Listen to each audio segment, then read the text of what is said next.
2 মিনিটে আপনি একটা কোরআন খতমের নেকি পাবেন ইনশাআল্লাহ। বিশ্বাস করলেন না?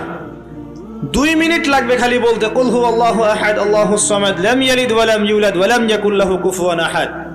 3 বার বলতে কয় মিনিট লাগবে? বড়জোর 2 মিনিট। 2 মিনিটে 3 বার পড়া সম্ভব সূরা ইখলাস। একবার পড়বেন কোরআনের 1/3 নেকি পেয়ে যাবেন ইনশাআল্লাহ। তাহলে 2 মিনিটে কোরআন খতম দেওয়া যায়?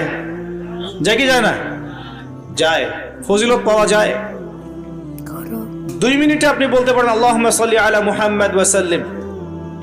আমরা বলি না যে 10 মিনিট সময় দে, 10 মিনিট সময় বস গল্প করি, হ্যাঁ 10 মিনিট ফোনে নষ্ট করেন, 10 মিনিট আড্ডা পিটান, বন্ধুদের সাথে আসরের মধ্যে বসে পড়েন। 10 মিনিটে আপনি কোরআনের বিশুদ্ধ সূরাগুলো পড়তে পারবেন। 10 মিনিটে কমসে কম 100 বার পড়তে পারবেন সুবহানাল্লাহ সুবহানাল্লাহ সুবহানাল্লাহ। 10 মিনিটে আপনি 100 বার পড়তে পারবেন আলহামদুলিল্লাহ।